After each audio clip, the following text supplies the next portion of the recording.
Plusieurs facteurs déterminants façonnent l'avenir d'une économie et l'un d'eux sort du lot. À la différence de la consommation ou des dépenses publiques, l'investissement n'est pas un élément ponctuel de l'ensemble des sommes investies. Il est l'élément capable de forger l'avenir, notamment du fait de son rôle dans la création et le commerce des biens et des services. Privé ou public, l'investissement est résolument tourné vers l'avenir, qu'il s'agisse de réaliser un projet à court terme ou encore dans un horizon lointain. C'est un fait. Le recours aux technologies augmente de manière exponentielle depuis des décennies. Dans ce contexte, investir revêt une importance encore plus grande que par le passé. Le monde doit de toute évidence surmonter des défis de taille sur le front de l'investissement. Comment le Mexique tire-t-il son épingle du jeu dans ce domaine? Le Mexique est tributaire du climat d'investissement mondial.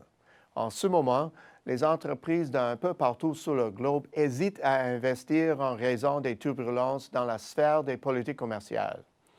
Pourtant, des progrès ont été accomplis. En décembre dernier, les États-Unis et la Chine ont conclu la phase 1 d'un accord commercial, par la suite signé le 15 janvier. Durant cette même semaine de décembre, l'issue du Brexit est devenue aussi plus claire, ce qui a rassuré les marchés financiers mondiaux inquiets de voir le Royaume-Uni et l'Europe empêtre dans cette interminable saga. Pour le Mexique, le meilleur restait à venir, soit la signature de l'accord Canada-États-Unis-Mexique, ou l'ACEUM. Au départ considéré par le Mexique comme une entreprise pratiquement impossible, l'obtention d'un accord commercial avec les États-Unis et le Canada sans véritable refonte des échanges commerciaux bilatéraux a été un tour de force qui, toutes choses étant égales, devrait assurer l'avenir du Mexique au chapitre de l'investissement. Pourquoi?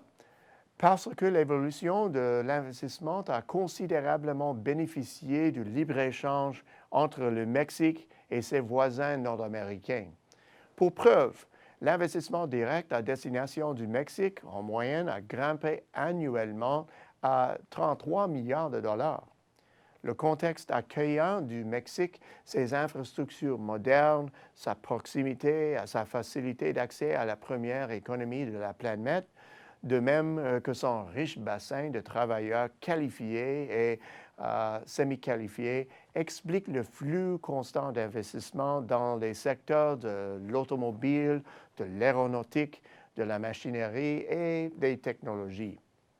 Toutefois, la disposition à l'égard du Mexique a changé en 2017, quand les répercussions de la rhétorique anticommerciale des États-Unis sont devenues réelles. Le commerce international s'est retrouvé dans la ligne de mire et le Mexique a une cible privilégiée. Le géant de la climatisation Carrier a été alors fortement invité à renoncer à ses projets d'investissement au Mexique et à maintenir ses activités dans l'État de l'Indiana. Quant au constructeur automobile Ford, également dans le viseur de l'administration américaine, il a décidé de redéployer l'un de ses projets d'envergure sur le marché mexicain. Tout se passait comme si chaque nouvelle ouverture d'usine au sud de Rio Grande était scrutée à la loupe par l'administration américaine. À cela s'ajoutait la menace de la construction d'un mur, de même que l'imposition de droits tarifaires et de taxes d'ajustement frontalier, les nouvelles difficultés confrontant le Mexique. La conclusion de l'ACEUM devrait supprimer la plupart de ces écueils. En pareil cas, doit-on s'attendre à une relance de l'investissement? Les chiffres actuels semblent nous dire le contraire. L'investissement privé a reculé au cours de 5 des 6 derniers trimestres. L'activité du secteur de la construction a fléchi de 10 % en rythme annualisé et a continué de chuter, ce qui pèse sur la production industrielle globale. Pour ne rien arranger, depuis 30 mois, la confiance des acteurs du secteur manufacturier suit une trajectoire descendante qui s'est accentuée au cours des 12 derniers mois. Et les perspectives n'annoncent pas d'amélioration. Les directeurs des achats collectivement entrevoient une diminution des nouvelles commandes de production et une contraction de l'emploi. Il pourrait s'agir des effets retardés de l'incertitude entourant la signature de nouvelles ALENA. La situation pourrait aussi être plus grave. Parallèlement à la présence des menaces extérieures, le Mexique doit composer avec un changement de gouvernement, ce qui vient accroître l'incertitude au pays déjà aux prises avec des perspectives moroses. Le nouveau gouvernement a non seulement pris des décisions d'investissement touchant le secteur pétrolier et gazier, d'autres projets énergétiques et l'aéroport du Mexico, mais il a aussi annulé d'adjudication d'actifs énergétiques et, par le fait même, semer le doute quant au respect des contrats de privatisation conclus par l'administration précédente. Exception faite des secteurs ciblés, le Mexique accueille toujours l'investissement dans d'autres industries. Ce genre d'action risque néanmoins de laisser perplexes les investisseurs étrangers. Quelle sera la suite des choses? De manière générale, les investisseurs nationaux semblent plus réticents que les investisseurs étrangers présents dans les secteurs hors énergie.